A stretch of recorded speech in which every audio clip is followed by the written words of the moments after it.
Nag-pray po ako sa Panginoon. Lord, sabi ko, ano po ba yung dapat kong ituro sa Friday? Kasi tuwing month ng meron dapat isang turo ako.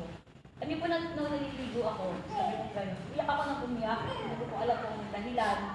And then nakita ko nga po yung picture po ni Brother Eddie sa kanilang pastor. Natuwa po ako, pero alam niyo yung pagkakakita ko, langit. Langit po talaga yung pagkakakita ko. Kaya nagulat po ako doon sa sinabi ni Pastor. Pero na po palang i-desire si Brother Eddie na hindi po sa langit. Alam niyo po, sobra po akong nagpapasalamat sa Panginoon dahil naging bahagi ako ng JIL. Dahil isa po ang JIL sa pinagkatiwalaan po ng Panginoon para tayo ay tubugin bilang isang Kristiyano. Pwede po ba, palakpan po natin sa pinakaganda.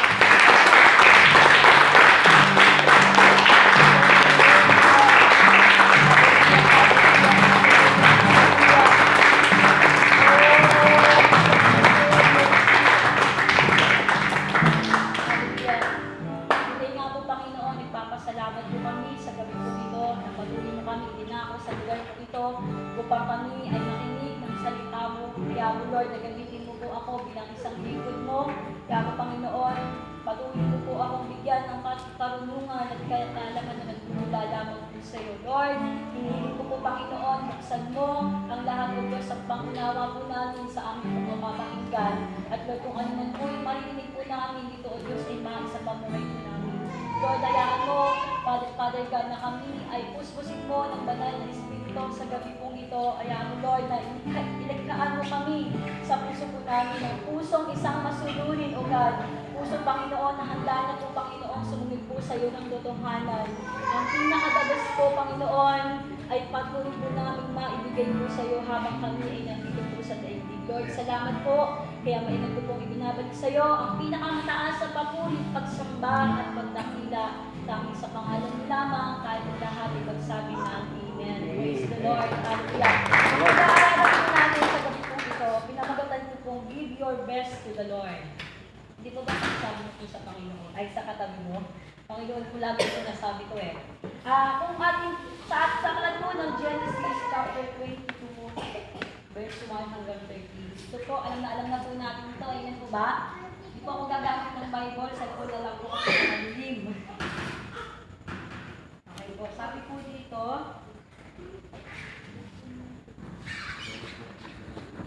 ito po yung sinubok po ng Diyos Abraham. Tatandaan po natin. Sabi po dito, pagkalipas ng ilang panahon, sinubok ng Diyos si Abraham. Tinawag siya ng Diyos, Abraham. Narito po ako, tugon naman niya. Sinabi sa kanya, isama mo ang kaisa-isa at pinakamamahal mong anak na si Isaac at magpunta kayo sa lupain ng Moria. Umakyat kayo sa bundok at na ituturo ko sa inyo at ihandog mo siya sa akin. Kinabukasan, maagang bumangon si Abraham at nagsibak ng kahoy at nagagamiting panggatong ng handog na susulugin. Inihanda niya ang asno at umalis kasama si Isaac at ang dalawang aliping lalaking papunta sa lugar na sinabi ng Diyos sa kanya. Nang ikatlong araw ng paglalakbay, natanaw nila sa dakong kanilang pupuntahan, kaya't sinabi ni Abraham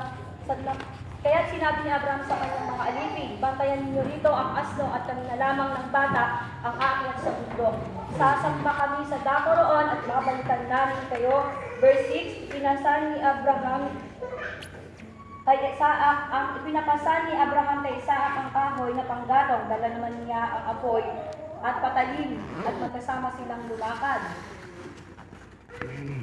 Sumagot si sana po tayo verse 3 at lang ito.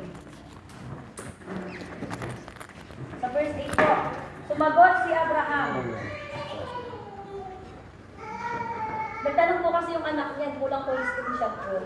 Sumagot si Abraham, anak, ang Diyos ang magbibigay niyon, kaya't nagpatuloy sila sa paglalakbay. Pagsapit nila sa lugar na inuno ng Diyos, gumawa ng altar si Abraham.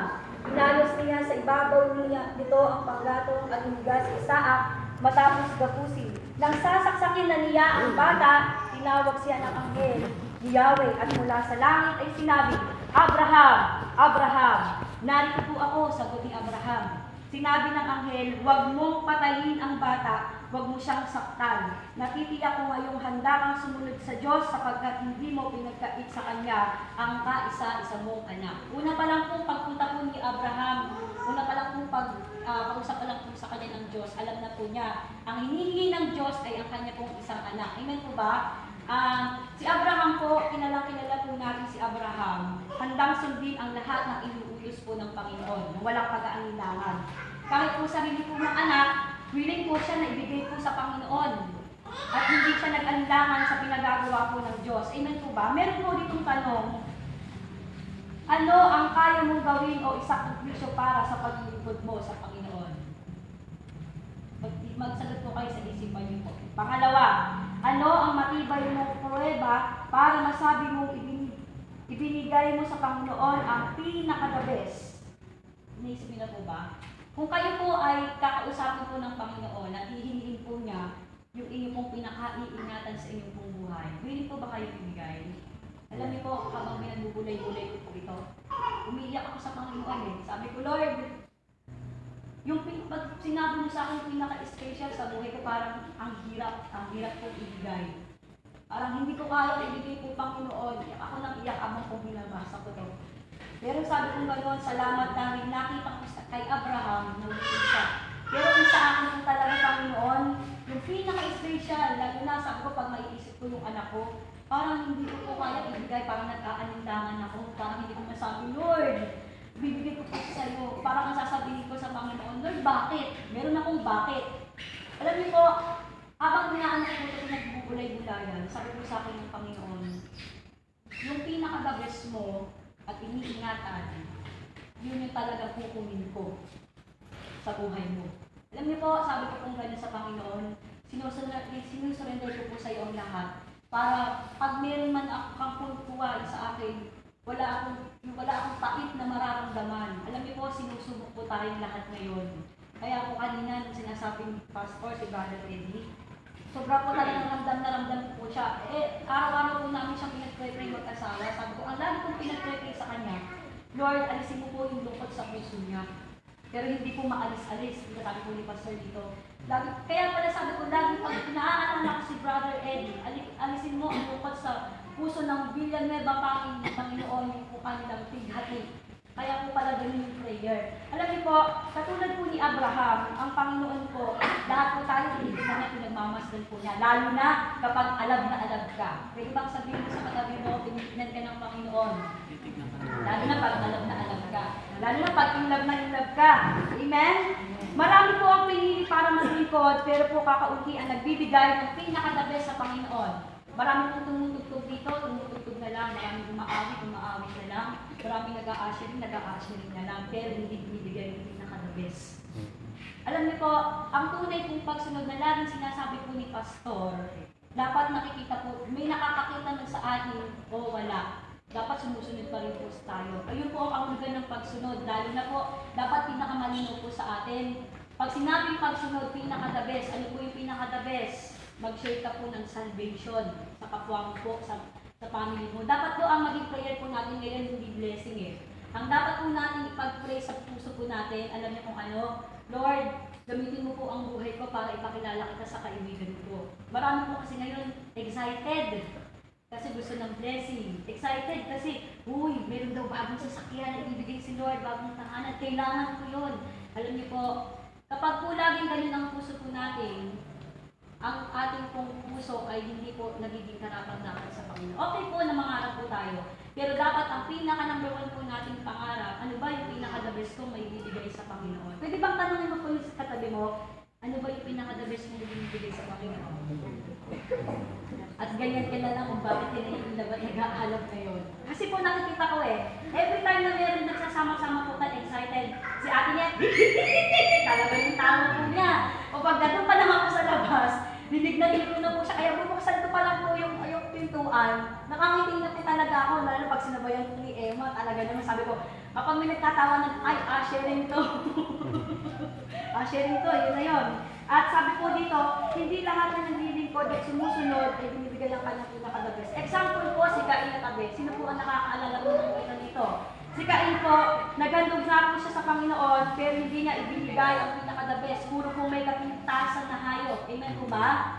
Na-unlike po kay Abel, si Abel po kasi lagi po siyang excited. Kaya pag siya naghahanap sa Panginoon, yung pinaka-the best, pinaka-bata. Alam niyo po sa baka, sa baboy, sa mga kinakain po natin karne, pinaka-the best po yung bata pa, no? Kasi malambot siya. Kapag matanda na, ang hirap niya pakuluin. Kaya sabi kong ganun, kaya pala kapag nag-aalay si Abel, naaamoy agad ng Lord yun.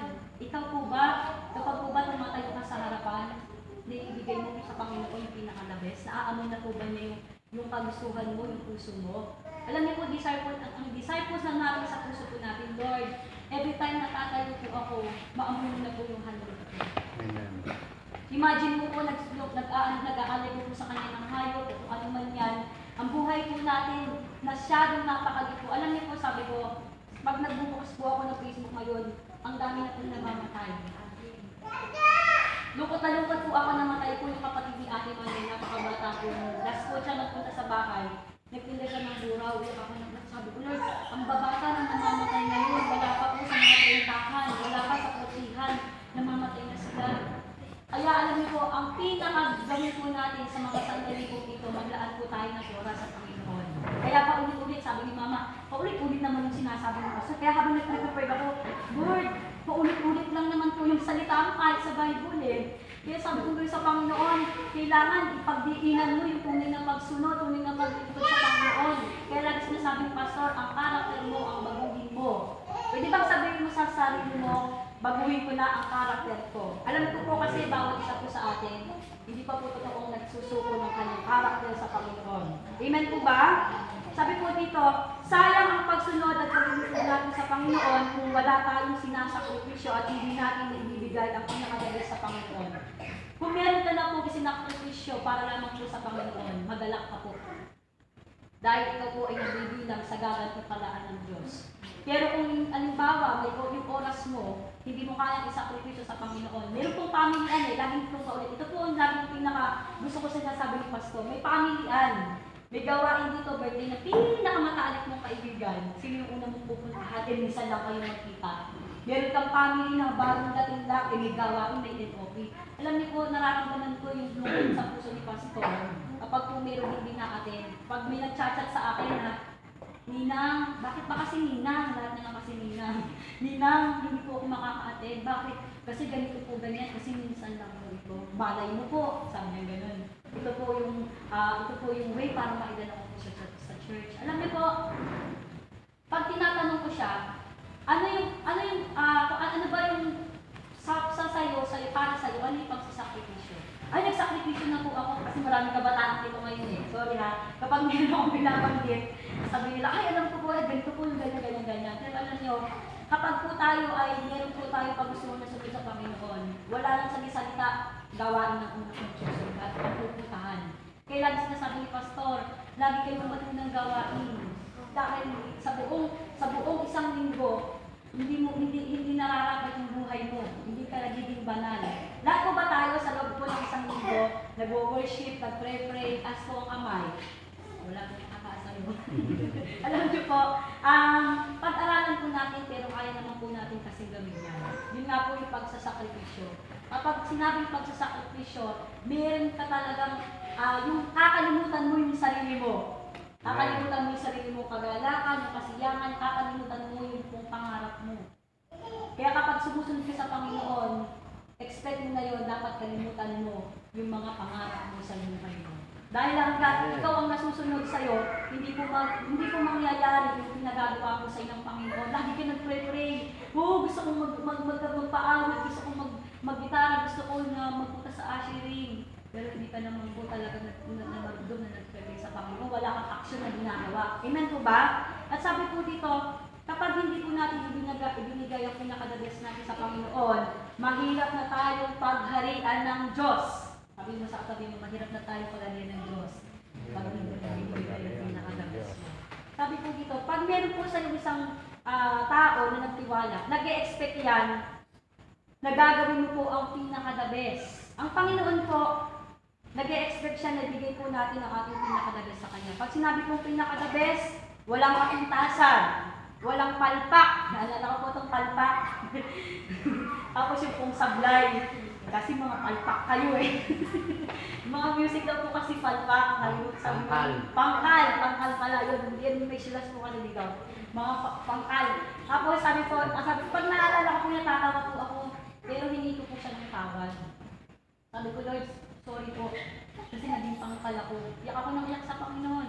Lord, sorry po, naging pangkal ako. Iyak ako talaga sa Panginoon. Alam niyo po ba yun? Para sa akin, isang ano na po yun eh. Parang isang blessing sa akin yun. Anong ginagawa mo? Bilang ikaw ay leader ng church, bilang ikaw ay leader ng music, anong ginagawa mo? Iyak ako nang iyak po sa Panginoon. Sabi po dito, pag po sinabing pinaka-the best, walang supply. Yung alam niyo po yung nadagalingan ako sa mga nagmagaling po magmaneho. Kapag kahit maliit na siya, naipipasok pa rin niya o naiikot pa rin niya, nai-atras pa rin po niya. At sabi po dito, meron po tayong core value. Pati sa JIL, buka na lang po, sabi ko, brand out. Yan. Ipapaano ko nga po sa kanila, Pastor ay. Ay, yan, requirement yan. Opo. Makabisa ng lahat. O, ano daw po yung core value po natin? Sa P. Passionate love for God. Passionate love for God. Love and compassion for others, integrity, faithfulness, and excellence. Alam niyo po, kailangan po natin kabisaduhin ang ating mission, vision, core value at ang ating declaration of faith. Para kung pagka itinanong, hindi po tayo mahihirapan. Hindi ka mag-chat kay Pastor, hindi ka mag-chat kay Ate Galing, mga ganyan po ba? Opo, kailangan po natin yan, ano? May sabi po dito, may dalawang bagay na dapat natin naisin sa araw-araw ng buhay po natin. Una po ay tamang puso, malinis na puso. Okay, ano po yun, ano? Sabi po sa aklat ng Mateo chapter 15 verse 18 hanggang 19, ngunit ang lumalabas sa bibig ay nanggagaling sa puso at ito'y nagpaparugi sa tao sapagkat sa puso nanggagaling ang masasamang isipan, magpatay, pangangalunya, pakikasip, pagnanakaw, ano po ito? Pinulit ko lang po ay. Ayun, pasakop sa kasinungalingan at paninirang puri. Kaya po napakahalaga po na tama ang puso po natin. Alam niyo po kapag ang puso po natin ay hindi tama, kahit na ikaw ay hindi babaero, kapag tumingin ka sa babae, magkakasala ka. Kaya lang yung sinasabi ni Pastor, kapag meron kang asawa, huwag ka na nakikipag-textmate. Ano po yung katabi mo? Amen. Sabihin mo, bawal makipag-chat, bawal makipag-textmate. Ang puso ko magdaraya. Akala mo, mahal na mahal yung asawa mo. Alam niyo po, meron po akong kakilala, mahal na mahal yung asawa niya, pero pag wala na yung asawa niya, iba na yung mahal niya. Kapag nakita niya sa ganito, yun ang mahal, parang yun ang mahal niya. Alam niyo po, ang puso po dapat lagi ingatan. Kaya kung ikaw po ay nakipag-chat pa sa iba ng girlfriend o asawa, sabihin mo, tantanan mo na yan. Sabihin mo sa katabi mo, tantanan mo na yan. Hindi ko alam. Sabi nga po ni Pastor, hindi ko alam kung anong ginagawa nyo sa buhay nyo. Kahit may katipan na. Hindi ko Pag may alam. katipan ka, dapat wala ka nang nililigawan. Yes, ano po yun? I-break mo muna yun. Pagka-break na kayo, matagal na kayo mag-break. Nakakita ka ng iba, pwede ka naman ligaw. Yes, Pero may po. katipan ka, nakikipag-textmate ka, saksi. Lalaki yun, yung babae naman. Pareho po yun. Hindi lang po lalaki. Pati babae po kasi merong babae. Siya talaga yung gumagawa ng way. Kaya lagi sinasabi ni Pastor, ang puso dapat laging ingatan. Bantayan mo yung puso mo. Kapag may nakita kang babae, alam mo na yung gagawin mo. Mas maganda din yung asawa ko. Kahit na po yan ay lulumba-lumbas, di po nila ay huwag ka. Sabi ko ng asawa ko, ako talaga pinakamasexy sa vlog. Alam mo ba yan? Hoy! Sabi nung nagsukat sa akin, hindi pa naman po kayo ganun. Sabi niya, sexy Oo. nga kayo eh. Kaya alam niyo po, Alam mo ba ito? Dito ko lagi hinihimas. Ay, gusto mo yung pastor niya. Alam ko ah. opo, ang pinaka-sexy na po kasi ngayon yung mga chubby. Oo. Yun po. Kasi chubby pa ako eh, no po. Dati po kasi 36 lang, naging 40, gano'n. Kaya alam niyo po, kung gusto niyo ang asawa po ninyo ay maganda sa paningin niyo, bigyan niyo po yun ng pang-ayos. Amen? Bigyan niyo, kung gusto niyo lagi mabango yung asawa niyo, bigyan niyo ng pabango. Hindi yung, ay nako. Alam niyo po, marami po kasi lalaki, buti kasi ganyan, maayos. Eh, hindi mo naman binibigyan kasi ng pampaganda. Tapos hindi mo binibigyan ng pampabango. Siyempre, alam niyo po, lahat po ng mga magaganda at ng laging mabango, lagi po yan binibigyan ng asawa mo nila. Amen po ba? Amen. Kaya sabihin mo sa asawa mo, o bigyan mo na naman ako ng pampaganda. Alam niyo po, kapag lagi po kayong close ng asawa po ninyo, alam niyo, masyado na yung bonding po yung dalawa. Kaya sabi ko ganyan si Pastor dito at Nanay Marlene, kahit senior na, hindi mo sa kanila makikitaan na kasi daw ay senior na eh, para silang binata at dalaga na nagbibigawan. Diba? Alam niyo po, kapag dahil daw po sa puso po natin, lagi po tayo nakapagbibigay po ng karangalan sa minamahal po natin. Amen po ba? At dahil din po ito ay ginagamit po natin sa paglilingkod natin sa Panginoon. Amen! At kapag daw po malinis ang puso po natin, you're always feeling in love. Amen? Alam niyo po, kahit ano pong pangyayari sa buhay niyo, kapag malinis ang puso niyo, lagi kang in love. Lagi kang, feeling mo napakaganda ng araw mo kahit umuulan. Feeling mo napakaganda ng araw mo kahit feeling mo Pasko. Minsan yung ganun, pag ako po nakakarinig, parang sarap naman ang pakiramdam, feeling ko Pasko lagi, feeling ko Valentine lagi. Alam niyo po, kapag po tayo ay laging in love, lagi po tayong excited. At pag lagi po tayong excited, lagi tayong late. Ay, balik na ating galing, mali yun. Kapag po lagi tayong, pag po tayo excited, lagi po tayo napupuno sa church. Alam niyo po, minsan, tuwang-tuwa ako eh. Sunday po noon, nakita ko si Ate Net. Nasa harapan po namin. Sabi ko, tuwang-tuwa ko, yes! Hindi ako late! Hindi ako late! Sabi ko, ganyan kasi ano pa kay Ate Net. Tapos sabi niya, Ate Net, late na nga ako eh. Ibig sabihin, late pa rin po pala ako. Alam niyo po, kapag po tayo ay lagi pong in love, kapag wala pong na-in-love dito, na limitado lang ang ginawa ng effort para sa mahal po niya. Sino po? Taas pong kamay ang lahat na nagmahal. Bakit po hindi po tayo? Kailangan po pala, ma-in-love po tayo, ano? Kailangan po pala ma-in-love tayo. Sabi po dito, kapag lagi ka daw in love, nag-e-effort ka, laging nag-e-effort kapag monthsary o anniversary. Amen po ba? Alam niyo po, sabi ko nga, parang wala ng anniversary o monthsary sa amin ng asawa ko kasi araw-araw. Lagi po niya ako pinapasaya, lagi niya ako binibigyan ng ganito, pupunta kami sa ganyan. Kahit po tuhog-tuhog lang doon sa may palengke. Kaya sabi ko gano'n, napaka-effort ng asawa ko, alam na alam yung paborito ko. Dapat, kapag nagmamahal ka, alam mo yung paborito ng asawa mo. Kaya minsan may nag-away po dun sa sa couples. Hindi naman yung paborito ko, iba yun ano. Kanya, tapos hindi yun yung kulay ng paborito ko. Talagot. Talaga mong ginanay ako sa loob. E di nag-anong ko sabi kong gano'n, kapag po pala ikaw ay in love, dapat kabisado mo yung tibok ng puso na nilalaman yung mahal. Amen po ba? At sabi po dito, nagtitipid para sa sarili, mabigyan lang ng regalo sa loved one. Alam niyo po yung mga binatagan? Kapag binibigyan po sila ng allowance, hati yun. Hati po yun. Yung kalahati ng pang-day. Yung kalahati nun, bahala na kung ano bibigyan po niya. Kapag ang mga binata ko na in-love, sobra yan eh. Ibibigay po nila ang lahat-lahat. Kaya po, kaso nga lang pag hindi nagkatuloy yan, siyempre malungkot po. Yun po ba? Kaya lagi sinasabi ni Pastor, ingatan mo yung puso mo. Tapos sabi po dito, tumata ka sa bahay para lang makita silang isdawan. Dati po, di ba? Aminin po natin yun.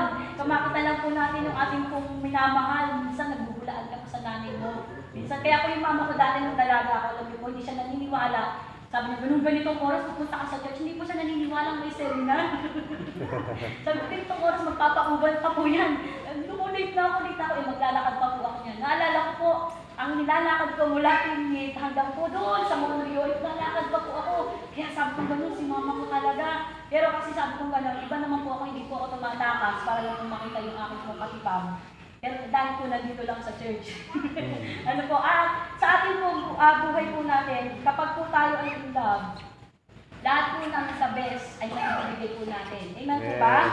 Sabi po dito, lahat kayang gawin para kay mahal. Pinaka-the best lagi ang inisip, mapasaya lang si Dede. Alam niyo po, kapag ikaw ay laging in love, may nakita ka lang na prutas o bulaklak doon sa halaan, kahit hindi yan mamahalin, pipitasin mo yan para ibigay mo po sa mahal mo. Yung mga anak ko po, pag inutusan ko po yung bumili, pag nakakita sila ng bulaklak, pipitasin po nila, magpapaalam po sila. Pengi po ng bulaklak, bibigay po nila sa akin yun. Kaya alam niyo po, kayo ang dapat po tayo mismo ang gumagawa ng today kung paano po natin mapapasaya yung ating pong mga mahal sa buhay. Pinaka-the best, ganun din po sa Panginoon. Kung gusto po natin na tayo ay laging natutuwa ang Diyos sa buhay po natin, ang ialay po natin pinaka-the best, hindi po laging pinaka-inis. Amen? Pag pupunta ka dito sa church, laging excited ka, dapat, Lord, handa na po kumangkuli po sa iyo, handa ko na po, Panginoon, ibigay po sa iyo yung pagsamba. Dapat pagbangon pa lang po natin sa umaga, alam niyo po, ang una po natin ginagawa, nag-worship po tayo sa Panginoon. Paano maiinlove sa iyo ang Lord, hindi mo siya hinaharana? Paano maiinlove sa iyo ang Panginoon kung hindi mo siya kinakausap? Paano maiinlove sa iyo ang Panginoon kung bawat pagsubok, pag-problema, kung yung problema, nakakalimutan mo na lumapit sa Kanya? Yung puso mo pa rin lagi ang iniisip mo. At sabi po dito, iba ang nagagawa ng in-love. Kaya ang Diyos tuwa kapag ang isang lingkod niya na in-love ay gumagawa po ng paraan. Tapos sabi po dito, sino po yung nakakaalam na ikaw lamang ang aking iibigin? Pwede po bang pakiawit yun? Lahat sa'yo ay ihain. Hindi po ba nadagdamin po ninyo yung awit po ito? Ilalaan lahat ng sandali. Nang walang halong pagpupulwali. Pagkat ang nais ko habang nabubuhay ay iligid lang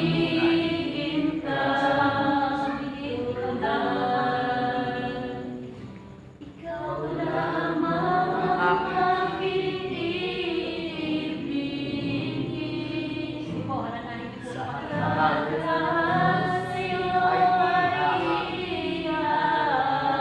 isipin niyo po, kaharap sa Diyos. lahat ng sandali. Pagkukunwari. Pagkat ang nais ko, Habang nabubuhay ay ibigin kang tunay. sabi ko, dapat ang pag-ibig natin sa Diyos ay walang halong pagkukunwari. Huwag kang pumunta dito dahil may gusto ka lang makita. Huwag kang pupunta dito dahil meron ka lang gusto ng blessing. Alam niyo po, napakalaking delikado kapag ang ating kagustuhan lamang ay dahil lamang gusto ko ng blessing, gusto ko ng ganito, kaya ma-attend ako ng a-attend. At puro pagpapakitang tao lang yung mga desire ng puso mo, napakadelikado ng buhay. Sabi po sa aklat ng Mateo chapter 6 verse 1, pag ingatan ninyo hindi pakitang tao lamang ang paggawa ninyo ng mabuti, kapag ganyan ang ginawa ninyo, wala kayong matatamong gantimpala, buhat sa inyong amang nasa langit. Kaya po din sabi sa awit, nang walang halong pagkukunwari, hindi ka nang dadaya, makita lang ng tao at parang kang alam na alam sa pag-lingkod, ay pakita mo lang sa tao na bless na bless ako, pero ang totoo ang lungkot ng puso mo. At wala ka man lang ka-excitement, wala ka man lang ka-excitement na mag-alis sa Panginoon ng totoo.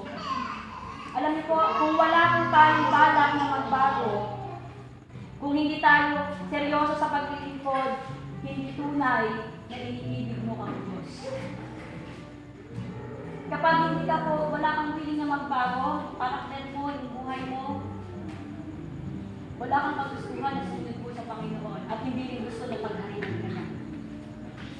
Kahit tayo papiliin, mas gusto po natin tumira sa mas maganda at maaliwalas na bahay kaysa sa bahay na bulok na at wala nang kagandahan ito. Nananahan po sa puso po ng tao kapag ang Diyos ang laging naghahari po sa Kanya. Gustong-gusto po ng Panginoon kapag ang anak po niya malinis ang puso, excited, lagi nag-worship. Amen po ba?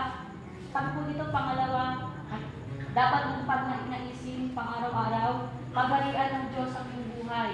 Sabi po sa aklat ng Mateo chapter 6 verse 33, ngunit pag sumakita ninyo ng higit sa lahat ng pagharian kayo ng Diyos at mamuhay ng ayon sa kanyang kalooban,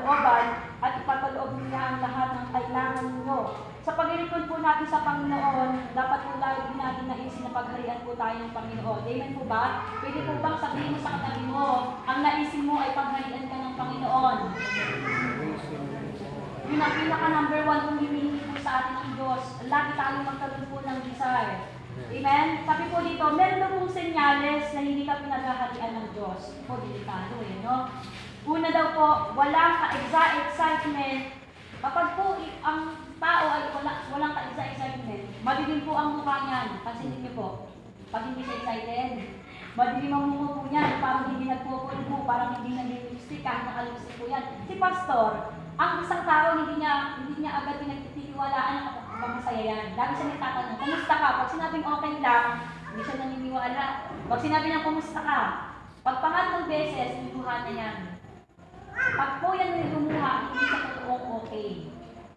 Kapag po tayo ay walang ka-excitement, malayo po tayo sa Panginoon. Sabi po dito, laging nakabusangot. Nakakilala po ba kayo ng tao na kahit wala siyang problema, nakabusangot?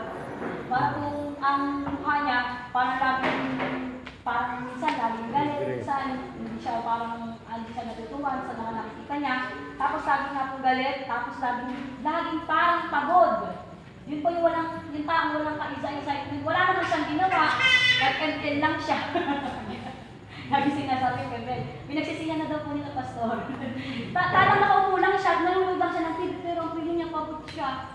Alam niyo po, yun yung senyales na hindi ka pinaghaharian ng Panginoon. Kaya kung yun ang pakiramdam mo, magsimula ka na po, Lord, pagalian mo po yung puso ko. Maging masipag ka po. At sabi ko dito, sa number 2, senyales daw po na hindi ka pinaghaharian ng Diyos. Lahat ng mali ng ka-worker na pupuna. Na mali lang na mali lang ng pagtuturo si Pastor o si Ate Gali, nag-negative na agad. Hindi po. Ako yan. Yun na po agad. Tapos, may konti lang pagkakamali sa music. Ano ba yan? Sablay na naman. Yung po sa di pa ako naalala ko, nung kami nung kumatayo. Yung pong mga worker, parang kadarating lang. Sabi po nung isa, kaya po niya gano'n. Sabi ko na nga siya, dapat sa bayan na tayo. Kasi sabi niya, start talaga 9. Dito, tignan mo, sabi nila 7, anong oras na. Tapos napatingin po ako. Sabi ko, ito naman po, walang ka-excitement. Hindi man lang niya inisip na pagod na pagod yung mga kabataan. Hindi mo lang inisip na ang daming ginawa ng mga kabataan, ng mga music. Alam niyo po, dapat po tayo, lagi po tayo, sabi dito, positibo.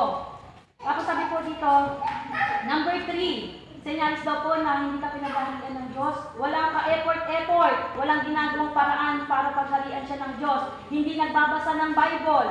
Yung senyales na po na hindi ka pinaghaharian ng Panginoon. Hindi nagde-devotion, hindi nagwo-worship. Kahit mag-isang katwiran pa, mag-isa lang naman ako naiintindihan kayo ng Panginoon. Hindi ka naiintindihan ng Panginoon. Wala pong katwiran. Alam niyo po ako, yung sarili ko pong ngayon, didisiplina ko na. Kapag alam mo pong babangon ako at alam kong marami akong gagawin, ay mamaya na Lord, alam niyo sa nasabi ko sa sarili ko, sige mamaya ka na naman, makakalimutan mo na naman. Dapat ang lagi natin inuuna every morning, tayo ay nag-worship sa Panginoon. Amen po ba? Hindi po tayo nagbubukas agad ng cellphone. Minsan alam niyo nakakaselos. Kung ang Diyos po ay nandito, sasabihin niya na nagseselos ako dahil hindi lang yung cellphone mo kaysa sa akin. Dapat po tayo bilang isang manggagawa po ng Panginoon, unahin po natin ang makipag-usap po sa ating Diyos sa buhay. Amen po ba? Sabi po sa John chapter 14 verse 15, kabisado po natin ito. Ano pong sabi? If you love me, obey my commands. Ang tunay po na nagmamahal at gusto laging pagharian siya ng Diyos ay dapat masunodin. Sino pong nakaalala ng turo ni Pastor? Ang ganda nun turo ni Pastor ng libro. Sino pong nakaalala? Ang ano po niya ay meron po ako kasi dito kinuha lang. Poured up for God as a burning love. Yung laging excited mag-pray. Laging magbabasa ng Bible, excited naman ng gawain, meron ka ng service, pero katwiran mo, wala kang panggas, wala ka effort, ano po. Alam mo po yung mga ganun pong tao, never yung paghahalian po ng Diyos. Yung marami kang katwiran, a-attend ka lang, ilang oras lang yun, pero pag yung kaibigan mo nag-akit sa'yo, kahit yung magdamag kayo magkasama, okay lang. Kalimutan po natin yung sarili po natin kasiyahan. Amen po ba? Sabi po dito, punong-puno ng buhay kahit ano pang ginagawa lang, walang kapaguran. Kahit marami ka nang ginagawa, ako po bilad na bilid po ako kay Pastor, sabi ko gano'n. Inatang po ba Pastor? 63. 63. Sa June 64. 64 na po pala. Pero pag tumindig siya, parang parang bata. Sabi ko nga, alam niyo po, nung pong, sabi ko nga, dadaihin ni Pastor tumindig si Ian. Pero nagtataba na po si Ian, nung pong po si Ian, sabi ko, pag nakikita ko si Ian, pero blooming naman si Ian eh. Okay na yan si Ian. Pag nakikita ko, sabi ko, dadaihin ni Pastor si Ian sa pagtindig pa lang. Si Pastor pala, marami nang ginawa maghapon. Pero parang wala lang. Alam niyo po, dapat po tayo, lagi po natin iingatan yung sarili po natin. Amen po ba? Kaya lagi sinasabi ko, ulit-ulit ko sinasabi ng pastor, ingatan mo ang puso mo, magiging bata ka. Sabi mo sa katabi mo, ingatan mo ang puso mo, Ingatan mo ang puso mo. magiging bata ka. Sabi po dito, part A. Ito po yung ating pong tema. Always ready to do will of God. Give your best to the Lord. Kahit marami ka na, kahit wala kang alam, kahit limitado lang ang kakayanan mo, maibigay mo lang ang pinaka-the best kapag napabago kapag ang Diyos po ay kumilos sa ating pong buhay. Alam niyo, lagi siyang nandyan sa atin. Kaya meron po tayong awit, sabi po sa awit. Sa araw na ito, sa buhay ko, ito.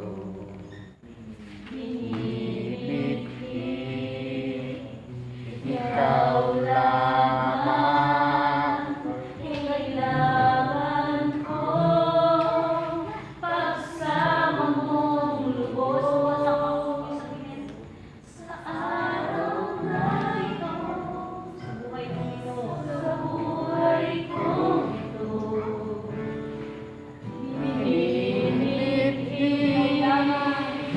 ikaw lamang, kailangan ko pagsama mong lubos. Lagi po natin desire, Lord, gusto ko lagi magiging sa'yo.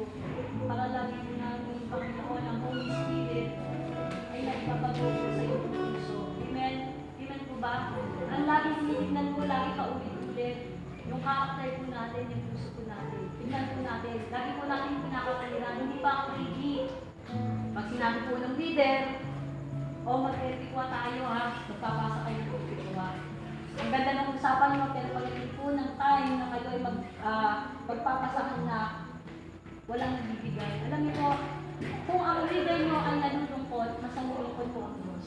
Amen. Hindi po katulan na marami kang ginagawa. Sige, magpakabisi ka sa daigdig na ito. Pero pag oras ng problema at pagsubok, wala ang Diyos na mapupuntahan.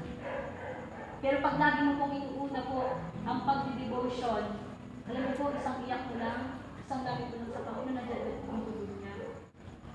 Amen po ba? Kaya laging paulit-ulit dito po, kaya pinag-aaralan po natin.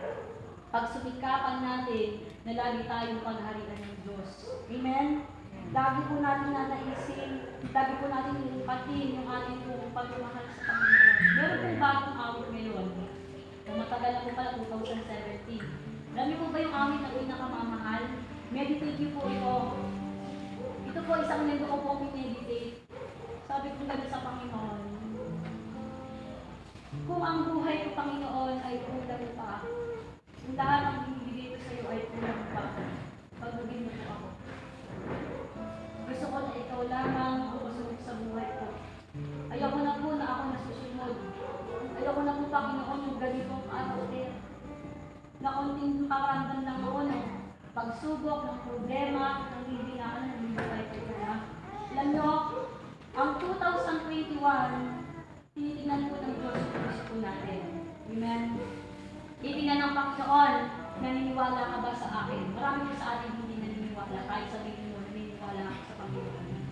Napaka-imposible yung sinasabi ng Lord. Kaya alam niyo po, pag araw-araw niyo pong pinagbubulay-bulayan ang salita ng Diyos, hindi ka makababasa po ito na lagi kang hinihele ng Panginoon.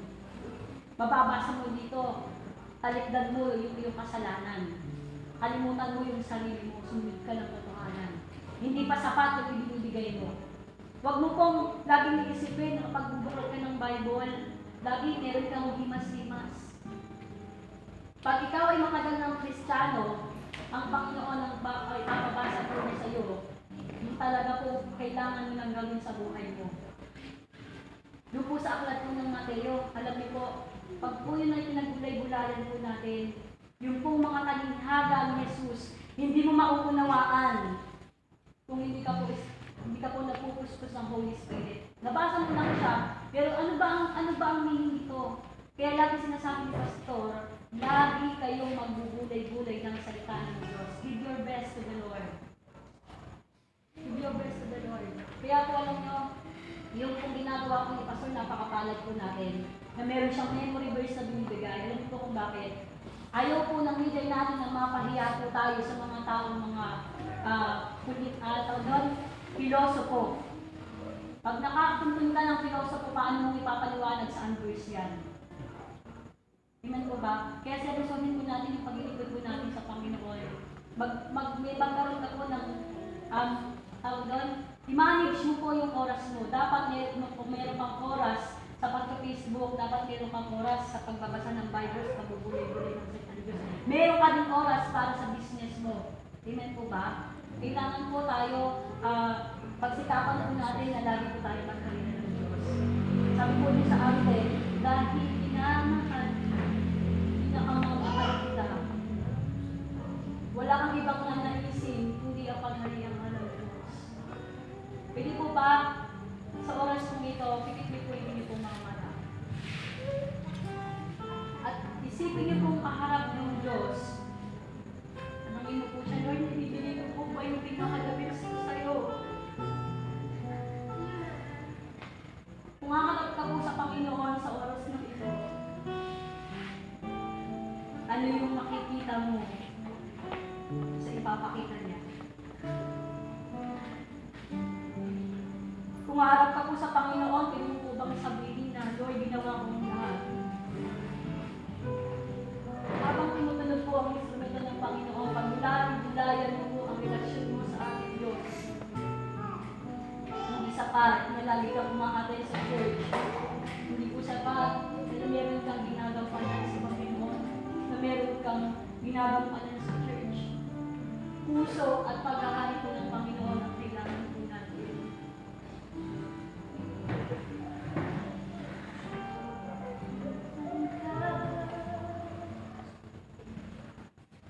Ang pinakanais ko, sambahin ka.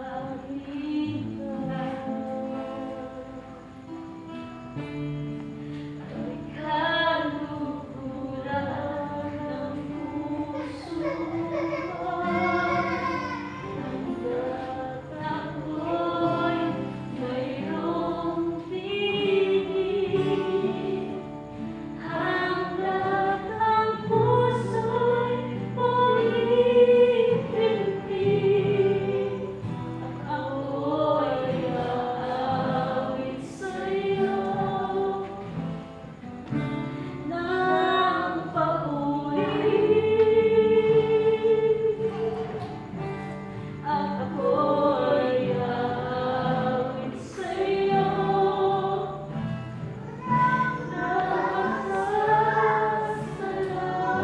kung meron ka pong nararanasan ngayon, kaya mo po ba i-invite ang Holy Spirit sa buhay mo?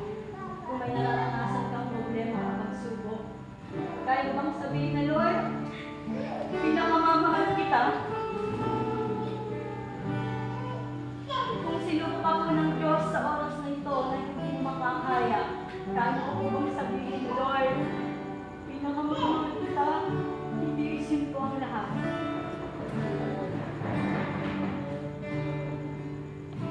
Kaya po bang sabihin sa Panginoon sa mga sandali ito, Lord, gusto ko po, Panginoon, na lagi kitang kasama kapag meron ka pong problema o pagsubok.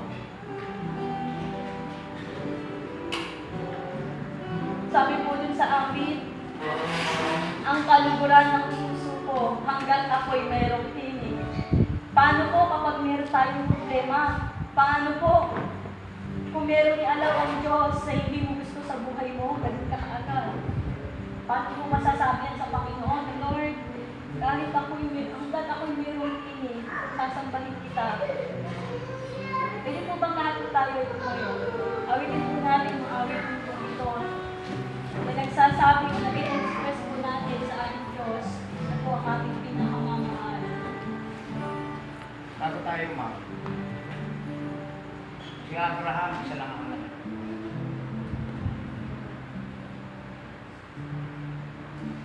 Pinakamamahal na anak. Ay nintay niya ng 25 taon. Kung sobra na siyang sumasaya, sabi ng rin. Kaya ipinamot ng lubusan ng Diyos si Abraham. Kasi walang pagsubok na sinubok siya ng Diyos na siya ay hindi nakapasal. Yung pinakamahalaga sa iyo, ihilingin ng Diyos, ihandog mo sa akin yan. Pag kaya mong ihandog sa Diyos yung pinakamahalaga sa iyo, hindi niya kukulong yan. Pero pag hindi mo kayang ibigay sa Diyos ang pinakamahalaga mo, mawawala sa iyo. Tetestin ka kung willing ka ibigay. Ako, Sister Marlene, tinesa ko ng Lord para mawawala ako ng kasama. Sabi ko, Lord, kung sinusubukan mo lang ako kung sino mahal ko, Sister Marlene o ikaw, kunin mo yung asawa ko. Wala akong marinig sa akin. Hindi ako magagalit sa'yo. Hindi ako magdaramdam sa'yo. Kunin mo. Kinukuha kami sa London. Gusto nung aking kumpare, naging worker ko. Sa Munyo Simangan kami. Gagastusan kaming dalawa. Wala kaming sagot kahit ano.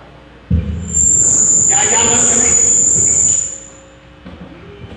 Pero gusto nyo dito ko, alagaan ko yung 28 JI. Pinikot ko yun. Pinupromote ng Diyos, maraming sinasakripisyo para sa kanya. Anong sinakripisyo? Ano kaya mong isakripisyo? Gusto mo ng blessing, kahit lang hindi maibigay.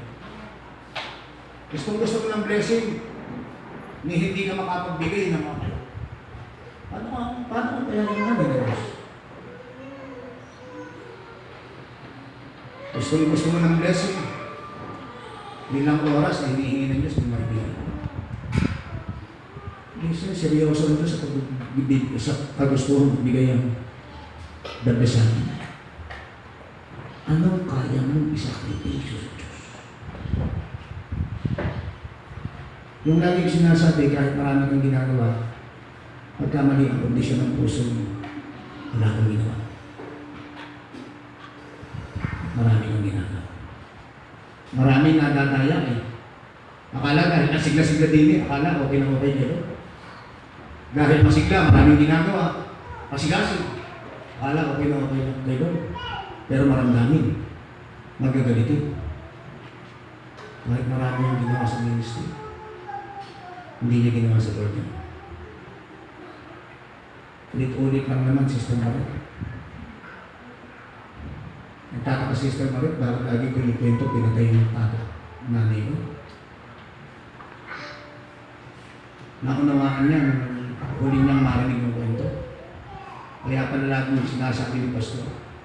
Kasi pala, katulad ko, hindi ko pala napapatawad yung taong gumana masama sa alam. Hanggang ngayon pala, hindi pa ako napapatawad. Kaya pala lagi sinasabi ni Pastor. Naiyak ba nung din mo? Kaya siya. Ngayon nilang niya na-realize. May hatred pa pala siya. Nadilig siyang palagi, pero nakakulong sa kanya. Kahit anong gawin mo. Kahit araw-araw, nandito ka. Pag meron kang itinatawag ka sa kanya, wala kang ginawa na tinanggap ng Diyos. Kasi yung simple sinasabi ng Diyos, patawarin mo nila sa kasi hindi mo mapatawag. Mahalin mo, tidak lang magulang mo, hindi mo mahal at mahal. Seryoso siguro sa pagbigay ng gusto kong magbigay ng blessing. Pero susubukin kayo. Hindi lahat tayo ay pagpapalaya. Hindi lahat ang nandito. Yung lagi ko sinasabi, lahat lang ng totoong susunod dahil sa pag-ibig sa Diyos. Sabi ni Gali, huwag kayo magpunta rito dahil may gusto lang kayo makita. Ano dahilan mo bakit ka nagtatrabaho dito sa ministry? Ano dahilan mo bakit gusto mo dito? Dapat ang dahilan mo palagi.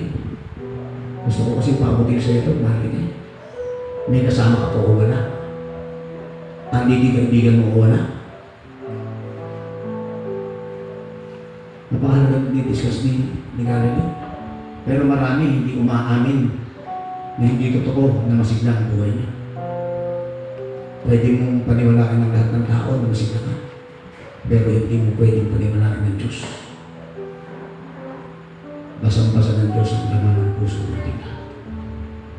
Hindi mo pwedeng lakukan ng Diyos. Alam niyo ba, maraming tao pati sarili naloloko niyo. Bakit? Ang puso ng tao mandaraya. Akala niya okay siya. Mali mang i-reveal ng Diyos, may mga kasalanan na nakatao. Hindi makikita may kasalanan na nakatao. Pagkapili mo, okay na okay ka sa Diyos. Malagay din i-discuss ni Galilee. Iupat natin ang buhay natin sa Diyos. Ano man yung hinihingi ng Diyos, bigay mo. Huwag mong ipagkait sa Diyos at tinigyan ko sa iyo. Yung pinakamahalaga sa iyo, hindi kukunin ng Diyos kayo. At pagka kaya mong ibigay yung pinakadabes mo sa iyo, wala kang desire ng puso mo na hindi bibigay ng Diyos. Mahaba ng Diyos. Ano naman yung desire ng puso mo? Hindi ka rin bibigay ng Diyos. Itama mo yung puso mo para tama ang gagawin mo at tatanggapin ng Diyos. Offer your life to God. A living sacrifice, holy and acceptable to the Lord, which is your spiritual worship. Kahit nandito ka lagi, pag ang puso mo may mali, pagka yung puso mo may nanakit, may pagdaramdam, may galit, merong katakasan, merong negatibo, kahit nandito ka, yung linggo, walang tinanggap ang Diyos na inihandog mo. Dahil kung inihandog mo, hindi ka tanggapin ng sa Diyos. Mga kapatid,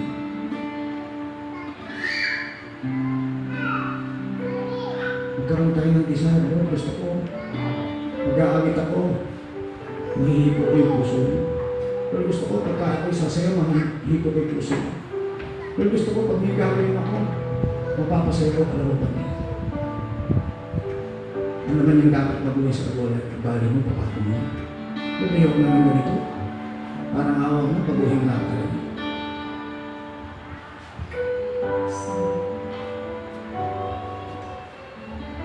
Alam niyo po, 1 week akong nag-pray. Sabi ko sa Lord, nagpasting po ako 1 week lang. Lord, willing na po ako na merong maraming mainis sa akin. Magawa ko lang po yung tama. Habang minemeditate ko po yung pong awitin pong ito, kapag sumunod ako ng totohanan sa Panginoon, marami ang magagamit sa akin. Pag natuto akong magsalita, sa lahat ng pinapasabi ng Panginoon, maraming makikinig sa akin. Sabi po sa akin ng Lord, ihanda mo ang puso mo. Dahil Lord, sa nagsalita ka, marami ang makikinig sa'yo. Naalala ko po sa pastor. Sabi ko, kaya po pala ganun po yung desire niya, mabago lang kami. Willing siya na kahit magalit ang lahat sa kanya, willing siya kahit mainis sa kanya, okay lang. Pero dahil lamang ayaw po niyang mawala ang Holy Spirit. Kaya aawitin po natin yung awitin po ito. Magbukas ka po sa puso mo, Lord. Handa na po ako sa gagawa po sa akin. Hindi na po napipilitan, hindi na po kaunti lamang, hindi buong puso na po, Panginoon. Pwede po bang itaas natin yung ating mga kamay? Mahirap po ang pinagagawa ng Diyos. Kaya kailangan po natin ang Holy Spirit sa ating buhay. Give your best to the Lord. Give your best to the Lord. Strong message po ito sa atin. Lord, I'm willing. Willing na po ako.